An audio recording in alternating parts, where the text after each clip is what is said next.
नमस्कार दोस्तों।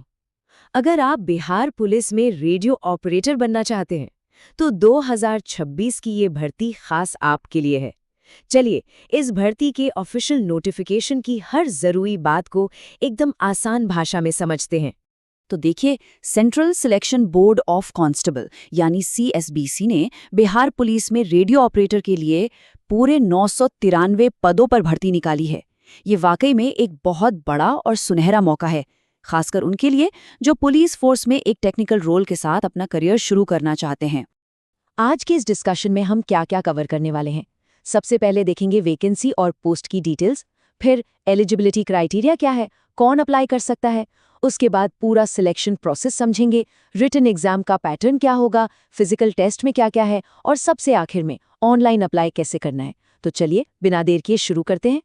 तो सबसे पहले सेक्शन 1 वैकेंसी और पोस्ट की डिटेल्स। आइए देखते हैं कि ये भर्ती किस पद के लिए है और कुल कितनी नौकरियां हैं।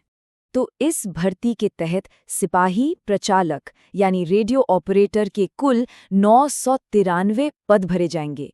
ये बहुत ही अच्छा नंबर है और जो लोग सीरियसली तैयारी कर रहे हैं उनके लिए ये वाकई में एक बड़ी खुशखबरी है। अच्छा, अब सीटों का कैटेगरी वाइज ब्रेकडाउन देख लेते हैं। जनरल के लिए 408, ईडब्ल्यूएस के लिए 99, एससी के लिए 157, एसटी के लिए 10, ईबीसी के लिए 175, बीसी के लिए 113 और बीसी वुमेन के लिए अलग से 31 सीटें हैं। तो अपनी कैटेगरी की सीटों को ध्यान में रखकर ही अपनी स्ट्रैटेजी बनाना समझदारी होगी। इस पद से जुड़ी एक और बहुत अच्छी बात है इसका पे स्केल। ये पे लेवल 3 की जॉब है जिसमें सैलरी 21,700 रुपए से लेकर 69,100 रुपए के बीच होगी। मतलब एक शानदार करियर की शुरुआत के लिए ये काफी अट्रैक्टिव सैलरी है।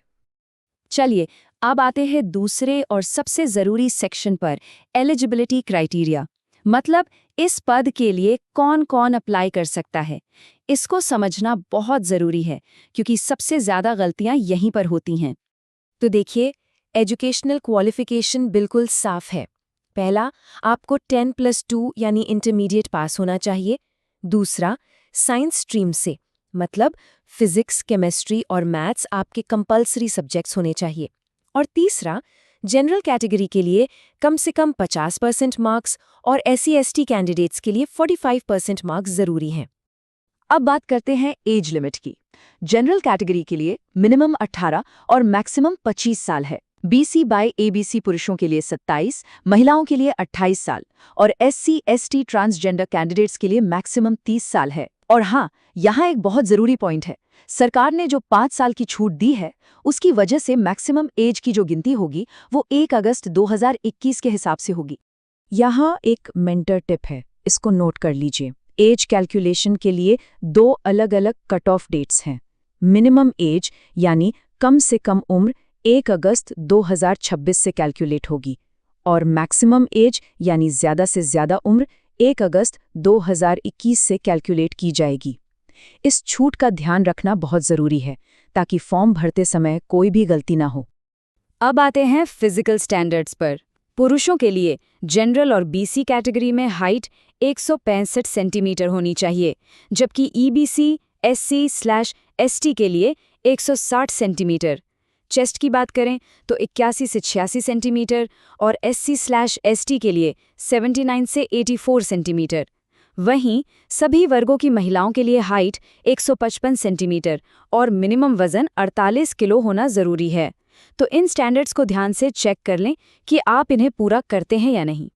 ठीक है, तो अब हम बात करेंगे सबसे जरूरी हिस्से की, सिलेक्शन प्रोसेस की। आइए देखते हैं कि नौकरी पाने के लिए किन किन स्टेज से गुजरना होगा। सिलेक्शन प्रोसेस में कुल 4 स्टेज हैं। सबसे पहला है रिटन एग्जाम। जो इसे क्लियर करेंगे उन्हें फिजिकल एफिशिएंसी टेस्ट यानी PET के लिए बुलाया जाएगा। PET पास करने के बाद होगा डॉक्यूमेंट वेरिफिकेशन और फिर आखिर में मेडिकल एग्जामिनेशन, जिसके बाद फाइनल सिलेक्शन होगा। अब सुनिए इस पूरी भर्ती की सबसे क्रूशियल बात, इसे बहुत ध्यान से समझिए। जो फाइनल मेरिट लिस्ट बनेगी वो सिर्फ और सिर्फ रिटन एग्जाम में मिले नंबरों के आधार पर बनेगी। फिजिकल टेस्ट के नंबर नहीं जोड़ेंगे। इसका मतलब ये है कि आपकी नौकरी पक्की करेगा तो सिर्फ और सिर्फ रिटन एग्जाम का स्कोर। तो चलिए अब सिलेक्शन के पहले और सबसे जरूरी स्टेज यानी रिटन एग्जाम के पैटर्न को थोड़ा डिटेल में समझते हैं। देखिए, एग्जाम 100 नंबर का होगा, जिसमें 100 सवाल होंगे और टाइम मिलेगा 2 घंटे का। इसमें 25 सवाल जनरल नॉलेज और करंट अफेयर्स से होंगे और बाकी 75 सवाल, जी हाँ, 75 सवाल 10+2 लेवल के फिजिक्स, केमिस्ट्री और मैथ्स से होंगे। मतलब साफ है, 75% पेपर आपकी साइंस की पकड़ पर निर्भर करेगा। यही असली स्कोरिंग एरिया है। एग्जाम से जुड़ी कुछ और जरूरी बातें। ये एग्जाम OMR शीट पर होगा, यानी ऑफलाइन। सवालों का लेवल इंटरमीडिएट का रहेगा।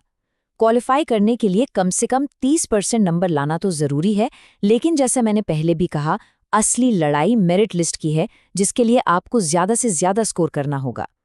अब चलते हैं सिलेक्शन प्रोसेस के दूसरे स्टेज पर, यानी फिजिकल एफिशिएंसी टेस्ट या PET। और याद रखिए, ये सिर्फ क्वालिफाइंग नेचर का है। तो PET में 3 इवेंट्स हैं। पुरुषों को 6 मिनट में 1.6 किलोमीटर दौड़ना है, 3 फीट 6 इंच की हाई जंप लगानी है और 16 पाउंड का गोला 15 फीट तक फेंकना है। वहीं महिलाओं को 6 मिनट में 1 किलोमीटर दौड़ना है, 2 फीट 6 इंच की हाई जंप और 12 पाउंड का गोला 8 फीट तक फेंकना है। मेरी सलाह यही रहेगी कि इसकी तैयारी भी रिटन एग्जाम के साथ साथ ही शुरू कर दें। मैं फिर से याद दिला दूं कि फिजिकल टेस्ट सिर्फ एक पास या फेल वाला टेस्ट है। इसके लिए कोई भी नंबर नहीं दिए जाएंगे। हाँ, इससे पास करना बहुत जरूरी है, लेकिन फाइनल मेरिट लिस्ट पर इसका कोई भी असर नहीं पड़ेगा। और अब आते हैं हम अपने आखिरी और बहुत ही जरूरी सेक्शन पर कि ऑनलाइन अप्लाई कैसे करना है और किन-किन बातों का खास ध्यान रखना है। ये तारीखें अपने कैलेंडर में अभी मार्क कर लीजिए। ऑनलाइन एप्लीकेशन 1 मार्च 2026 से शुरू होंगे और आखिरी तारीख है 31 मार्च 2026। मेरा सुझाव है, आखिरी तारीख का इंतजार बिल्कुल मत कीजिएगा, क्योंकि आखिर में सर्वर पर लोड बहुत बढ़ जाता है।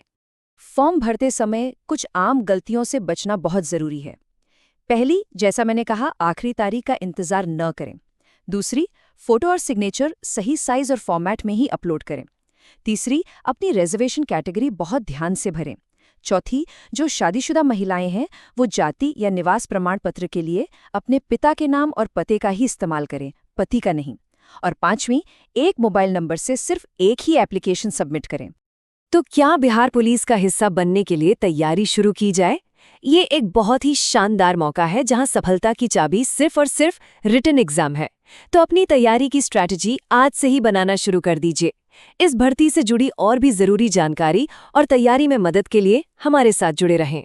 All the very best.